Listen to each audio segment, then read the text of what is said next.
৮ বছরের এক ছেলের গল্প। প্রতিদিন সকালে খবরের কাগজের এক বড় স্তূপ আমার কাছে পৌঁছে যায়।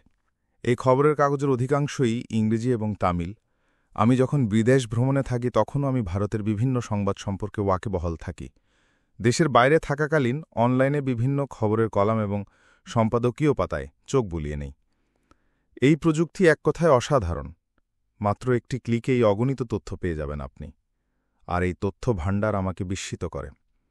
যেহেতু আমি ইঞ্জিনিয়ারিং জগতের সাথে সম্পৃক্ত, প্রযুক্তির উন্নয়নে আমার বিস্ময় বোধ করা উচিত না। কিন্তু আমি যখন বর্তমান সময়ের সাথে ৭০ বছর আগের সময়কালটা তুলনা করি, আমি বিস্মিত না হয়ে পারি না। বর্তমান সময় থেকে ৭০ বছর আগে একটি দক্ষিণ ভারতীয় শহরের জীবনের কথা চিন্তা করতে গিয়ে আমি চমকে উঠি। আমার জন্ম ১৯৩১ সালে। যখন আমার বয়স ৮, তখন শুরু হল দ্বিতীয় বিশ্বযুদ্ধ। ব্রিটেন হিটলারের নাৎসি জার্মানির বিরুদ্ধে যুদ্ধ ঘোষণা করল। ভারতের কংগ্রেস কোনো ধরনের যুদ্ধে জড়াতে চাইছিল না, কিন্তু ভারত তখন একটি ব্রিটিশ কলোনি। তাই যুদ্ধের বিরোধিতা করা সত্ত্বেও ভারত যুদ্ধে জড়িয়ে পড়ল। বিভিন্ন যুদ্ধক্ষেত্রে রেকর্ড সংখ্যক ভারতীয় সৈন্য মোতায়েন করা হয়। তবে সাধারণ মানুষের নিত্যনৈমিত্তিক জীবনে যুদ্ধের তেমন কোনো প্রভাব পড়ল না। বিশেষ করে আমরা যারা দেশের দক্ষিণ প্রান্তে ছিলাম, তাদের জীবন সাধারণ নিয়মেই চলছিল। আমি আগেই বলেছি, ১৯৪০-এর দিকে রামেশ্বরম ও আর ৫-১০টা সাধারণ ছোট শহরের মতোই ছিল। তবে এই শহর জীবন নিজরূপ ফিরে পেত পুনরুত্থি এবং পর্যটকদের আগমনে। রামেশ্বরমের স্থানীয় লোকেরা পেশায় ছিল সাধারণ ব্যবসায়ী। অধিকাংশ লোকই ছোট ব্যবসায়ের সাথে জড়িত ছিল। শহরের প্রাণকেন্দ্র ছিল একটি শিব মন্দির। তবে শহরে ভিন্ন ধর্মাবলম্বীদের উপাসনার জন্য একটি মসজিদ ও চার্চও ছিল। স্থানীয় লোকজনের পারস্পরিক সম্পর্ক খুবই ভালো ছিল। সবাই মিলেমিশে ঐক্যবদ্ধ হয়ে বসবাস করত। স্বাভাবিকভাবেই মানুষজনের মধ্যে মাঝে মাঝে ঝগড়া বিবাদ হতো। এরকমটা সব জায়গায় হয়ে থাকে, কিন্তু কোনোদিন গুরুতর কোনো ঝামেলা হয়নি। বহির্বিশ্বের সাথে আমাদের যোগাযোগের একমাত্র মাধ্যম ছিল সংবাদপত্র। যে এজেন্সি রামেশ্বরমের সংবাদপত্র বিতরণ করত, তার মালিকের নাম শামসুদ্দিন। শামসুদ্দিন সম্পর্কে আমার চাচাতো ভাই। জালালউদ্দিনের পাশাপাশি শামসুদ্দিন আমার জীবনে অনেক বড় ভূমিকা রাখেন। শামসুদ্দিন লিখতে ও পড়তে পারতেন, তবে তিনি প্রাতিষ্ঠানিক শিক্ষায় শিক্ষিত ছিলেন না। শামসুদ্দিন আমাকে ভীষণ পছন্দ করতেন। তিনি আমাকে নানাভাবে উৎসাহ দিতেন। এভাবেই তিনি আমার জীবনের উপর প্রভাব বিস্তারকারীদের একজন হয়ে ওঠেন। এই দুজন ব্যক্তি আমার গভীর চিন্তাভাবনা এবং আবেগ অনুভূতি খুব সহজেই বুঝে ফেলতেন। তাদেরকে আমার মুখ ফুটে কিছু বলা লাগত না, তারা নিজ থেকেই ধরে ফেলতেন। আমিও তাদেরকে দেখতাম ভিন্ন দৃষ্টিভঙ্গিতে। আমার কাছে তারা ছিল দুজন আগ্রহী মানুষ, যারা নিজেদের প্রাত্যহিক জীবনধার এবং ব্যবসা থেকে বের হয়ে এই বিরাট পৃথিবী দেখার সুযোগ পাননি। শামসুদ্দিনের সংবাদপত্র বিতরণ এজেন্সিই ছিল শহরের একমাত্র সংবাদপত্র বিতরণ সংস্থা। শহরে প্রায় ১,০০০-এর অধিক শিক্ষিত লোক ছিল। তাদের সকলের কাছেই সংবাদপত্র পৌঁছে দেয়া হতো। সংবাদপত্রে স্বাধীনতা আন্দোলনের বিভিন্ন সংবাদ ছাপা হতো। তখন এই ধরনের সংবাদ বহুল আলোচিত সংবাদ। এই সংবাদগুলো মানুষজন মন দিয়ে পড়ত এবং উৎসাহ নিয়ে আলোচনা করত। সংবাদপত্রে বিশ্বযুদ্ধের খবরও থাকত, হিটলার এবং তার নাৎসি সেনা সম্পর্কেও। এছাড়া অন্যান্য সংবাদ তো থাকতই, যেমন রাশি সংবাদ এবং বিভিন্ন পাথরের গুণাগুণ। এই সংবাদগুলো সমান আগ্রহ নিয়ে আলোচিত হতো। সেই সময়কার সবচেয়ে জনপ্রিয় তামিল সংবাদপত্র ছিল দিনামানি। এই সংবাদপত্রগুলো যে পদ্ধতিতে পাঠকদের হাতে পৌঁছাত, তাও বেশ স্বতন্ত্র। সংবাদপত্রের বান্ডিল সকালের ট্রেনে করে রামেশ্বরমের স্টেশনে পৌঁছাত এবং এজেন্সির লোক না যাওয়া পর্যন্ত স্টেশনেই রাখা হতো। এরপর স্টেশন থেকে সে বান্ডিল সংগ্রহ করে পাঠকদের কাছে পৌঁছে দেয়া হতো। এই সংবাদপত্রগুলো পাঠকদের হাতে পৌঁছে দেয়া ছিল শামসুদ্দিনের ব্যবসা। সে কোনো ঝামেলা ছাড়াই সহজভাবে তার কাজ করে আসছিল। যাই হোক, দ্বিতীয় বিশ্বযুদ্ধ পুরোদমে শুরু হওয়ার পর আমরা আর বহির্বিশ্ব থেকে বিচ্ছিন্ন থাকলাম না। আর এই অবিচ্ছিন্নতা আমার জীবনে এবং সংবাদপত্র বিতরণ ব্যবসায় অদ্ভুতভাবে প্রভাব ফেলে। ব্রিটিশ সরকার অনেক ধরনের নিত্য প্রয়োজনীয় পণ্যদ্রব্যের উপর স্যাংশন জারি করে। বর্তমানেও কোনো জরুরি অবস্থার প্রেক্ষিতে এ ধরনের স্যাংশন বা অবরোধ জারি করা হয়। আমাদের বিশাল পরিবারেও তখন নিজেদের প্রয়োজন মেটাতে গিয়ে অসুবিধার সম্মুখীন হল। খাদ্যদ্রব্য, পোশাক আশাক, বাচ্চাদের প্রয়োজনীয় দ্রব্যাদি এবং গৃহস্থালির প্রয়োজনীয় দ্রব্যাদির সরবরাহ কমে যাওয়ায় এগুলো সংগ্রহ করা দুরূহ ব্যাপার হয়ে দাঁড়াল। আমাদের পরিবারে আমরা ছিলাম ৫ ভাইবোন। আমার চাচাদেরও সবার 5 সন্তান। আমাদের সবাইকে ভালো পোশাক আশাক দিতে এবং দুবেলা পেট পুরে খাবার দেওয়ার জন্য আমার দাদিজান এবং মাকে সর্বাত্মক প্রচেষ্টা করতে হতো। যুদ্ধের কারণে এভাবেই আমরা নানা সমস্যায় জর্জরিত হয়েছিলাম। অবস্থা বেশ খারাপ ছিল। এমন সময় শামসুদ্দিন নতুন এক প্রস্তাব নিয়ে আসলো। তার প্রস্তাব শুনে আমি ভীষণ খুশি হয়েছিলাম। সরকার রামেশ্বরম স্টেশনে ট্রেন থামানোর উপর নিষেধাজ্ঞা জারি করে। এখন প্রশ্ন হল, ট্রেন না থামলে সংবাদপত্র আসবে কোথা থেকে? কীভাবেই বা সেগুলো সংগ্রহ করে পাঠকদের কাছে পৌঁছানো হবে? এদিকে পাঠকরাও সংবাদপত্রের জন্য উৎসুক হয়ে অপেক্ষা করবে। শামসুদ্দিন একটা উপায় বের করল। সংবাদপত্র আগে থেকেই বড় বান্ডিল করা থাকবে, আর যেই ট্রেন রামেশ্বরম ধনুষ্কোটির রাস্তায় উঠবে তখন চলন্ত ট্রেন থেকে এসে বান্ডিল প্ল্যাটফর্মে ছুঁড়ে ফেলা হবে। আর এখান থেকেই আমার ভূমিকার শুরু। আমাকে চলন্ত ট্রেন থেকে ছুঁড়ে ফেলা পেপার সংগ্রহ করে শহরে পাঠকদের কাছে সময় মতো পৌঁছে দিতে হবে। শামসুদ্দিনের কাছ থেকে এই কাজের প্রস্তাব পাওয়ার পর আমার আনন্দের সীমারেখা থাকল না।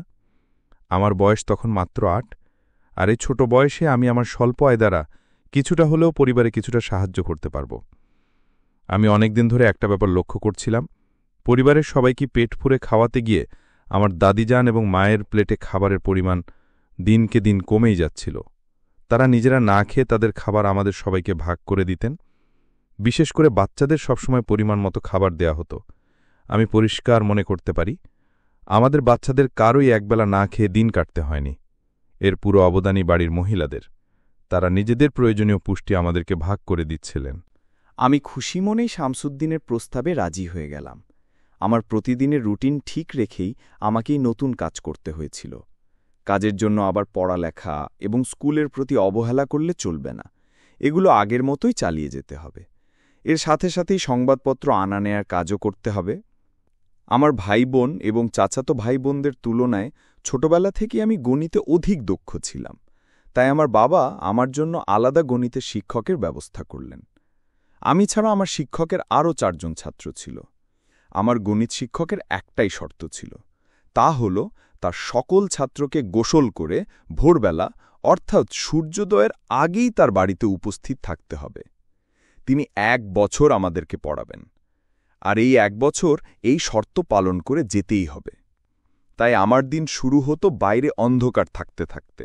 আমার মা আমাকে ঘুম থেকে তুলে দিতেন, আর আমাকে তুলে দেওয়ার জন্য আমার মাকে আমার আগে ঘুম থেকে উঠতে হতো।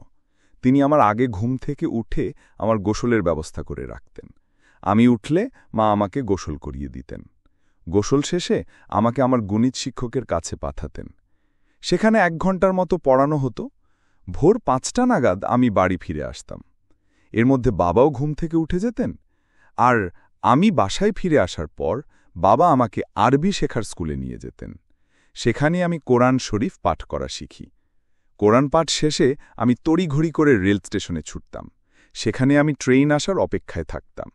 চোখ কান খোলা রেখে ট্রেনের অপেক্ষা করতে হতো। তবে আশ্চর্যজনক একটা বিষয় হল, মাদ্রাজ ধনুষ্কোটি মেল কখনো সময় মতো পৌঁছায়নি। এখনকার প্রায় সকল ট্রেনই সময় মতো পৌঁছে যায়, তবে তখনকার মাদ্রাজ ধনুষ্কোটি মেল সব সময় দেরি করত। অপেক্ষার এক পর্যায়ে দূরে ট্রেনের ইঞ্জিনের ধোঁয়া দেখতে পেতাম, আর ট্রেনের হর্নের শব্দ গর্জনের মতো কানে বিঁধত। ট্রেন স্টেশনে না থেমেই সাবলীল গতিতে এগিয়ে যেত। আমি সংবাদপত্র বান্ডিল কোথায় ছুঁড়ে ফেলা হলো তা সহজেই দেখার জন্য একটা ভালো জায়গা খুঁজে বের করেছিলাম। ক্লকওয়ার্কের মতো করেই সংবাদপত্রের বান্ডিলগুলো প্ল্যাটফর্মে ছুঁড়ে ফেলা হতো। তবে কোনো অবস্থাতেই ট্রেন থামানো হতো না। ট্রেন স্টেশন ছেড়ে যাওয়ার পথে শামসুদ্দিনের লোক আমাকে হাত নেড়ে বিদায় জানাত। যখন ট্রেনের আর কোনো চিহ্ন থাকত না, এমনকি ট্রেনের হুইসেলও শোনা যেত না, তখন শুরু হতো আমার কাজ। আমি প্ল্যাটফর্ম থেকে সংবাদপত্রের বান্ডিলগুলো তুলে নিতাম। এরপর সেগুলোকে ব্যাচ অনুযায়ী ভাগ করতাম, অর্থাৎ কোন বাড়িতে কোন পত্রিকা পৌঁছাবে সেই অনুসারে ভাগ করতাম।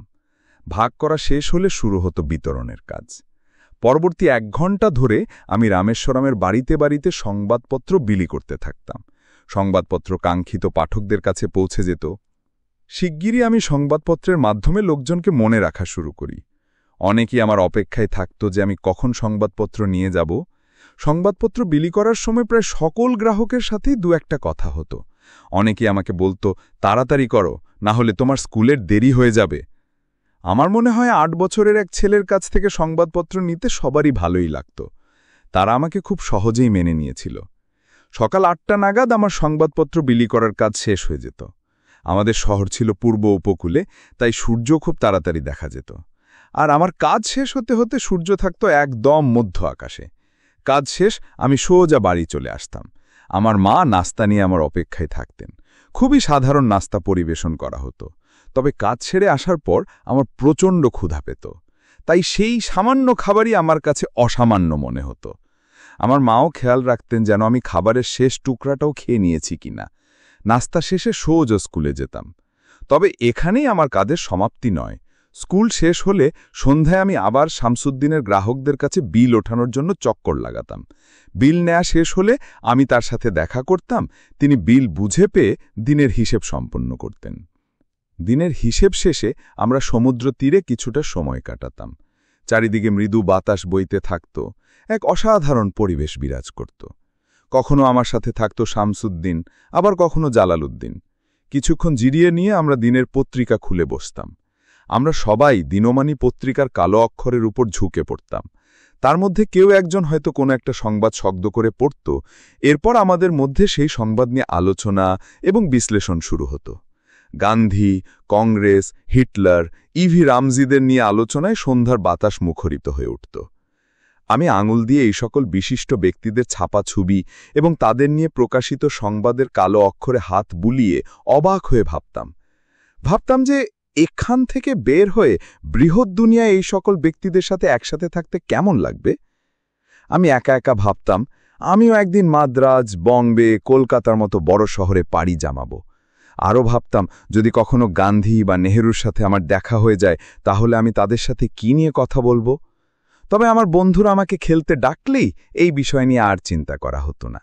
খেলা শেষে বাড়ি ফিরে রাতের খাবার খেয়ে নিতাম। খাবার শেষে আবার বাড়ির কাজ নিয়ে বসতে হতো। বাড়ির কাজ করার পর আমার শরীর আর বিন্দুমাত্র শক্তি অবশিষ্ট থাকত না। রাত ৯টা নাগাদ আমি গভীর ঘুমে অচেতন হয়ে পড়তাম। পরবর্তী দিন আবার আমাকে পড়াশুনো করতে হবে, কাজে যেতে হবে। প্রায় ১ বছর যাবৎ এই রুটিন অনুসারেই আমার জীবনে এগিয়ে চলল। এই ১ বছরে আমি শারীরিকভাবে আগের তুলনায় লম্বা হলাম। আমার ত্বকও আগের তুলনায় অধিক বাদামি হয়ে গেল। আর এই সময় আমি হিসেব নিকাশ শিখে গেলাম। আমি সঠিকভাবে হিসেব করে বলে দিতে পারতাম যে পত্রিকার বান্ডিল হাতে প্রতিটি বাড়িতে পত্রিকা পৌঁছাতে আমার ঠিক কত সময় লাগবে। আর আমি প্রতিদিন নির্দিষ্ট সময় নির্দিষ্ট জায়গায় পত্রিকা পৌঁছে দিতাম। কখনো সময়ের হেরফের হতো না বললেই চলে। আর শামসুদ্দিন কোন গ্রাহকের কাছ থেকে কত টাকা পাবে তাও আমি মনে মনে হিসেব কষে বলে দিতে পারতাম। আবার কোন দিন কোন গ্রাহক টাকা দেয়নি তাও আমার মনে থাকত। মূলত আমি এই ১ বছরে শিখে ফেলেছি যে একজন কর্মজীবী লোকের জীবন কেমন হয়। একজন কর্মজীবী লোকের জীবনে যাই কিছু না ঘটুক না কেন তাকে দিনের কাজ শেষ করার জন্য সর্বদা প্রস্তুত থাকতে হবে। বাড়ির কাজ, শিক্ষকের কাছে সময়মতো পড়তে যাওয়া, নামাজ সব ঠিকভাবেই চলছিল। এদিকে মাদ্রাজ ধনুষ্কুরি মেলও বরাবরের মতো আমার অপেক্ষায় থাকত না। তাই আমাকে যথাসময়ে রেল স্টেশনে উপস্থিত থাকতে হতো এবং যথাসময়ে ছুঁড়ে ফেলা সংবাদপত্রের বান্ডেল সংগ্রহ করতে হতো। এভাবেই আমি প্রথম নিজ কাঁধে দায়িত্ব নিতে শিখি। এই দায়িত্ব আমি এক মুহূর্তের জন্য অবহেলা করিনি। পাশাপাশি আমি শামসুদ্দিনকে দেওয়া কোনো প্রতিজ্ঞাও কখনো ভঙ্গ করিনি। যাই বলি না কেন আমি আমার এই কাজের প্রতিটি মুহূর্ত দারুণ উপভোগ করেছি। সারাদিন কাজের পর রাতের প্রচণ্ড ক্লান্তিও কখনো আমাকে দমাতে পারেনি। মা প্রায়ই আমাকে এই অতিরিক্ত চাপ নিতে বারণ করতেন। আমার কষ্ট মা সহ্য করতে পারতেন না। তবে আমি মাথা নেড়ে মায়ের দিকে তাকিয়ে হাসতাম। আমি জানতাম আমার উপার্জন সামান্য হলেও তা পরিবারের কাজে আসছে। আর মাত্র ৮ বছর বয়সে নিজের কাঁধে দায়িত্ব নেওয়ায় মা আমাকে নিয়ে গর্ববোধ করত। তবে এ নিয়ে মা মুখে কিছু বলতেন না। আমিও কিছু না বলে মুখে হাসি নিয়ে আমার দায়িত্ব পালন করছিলাম।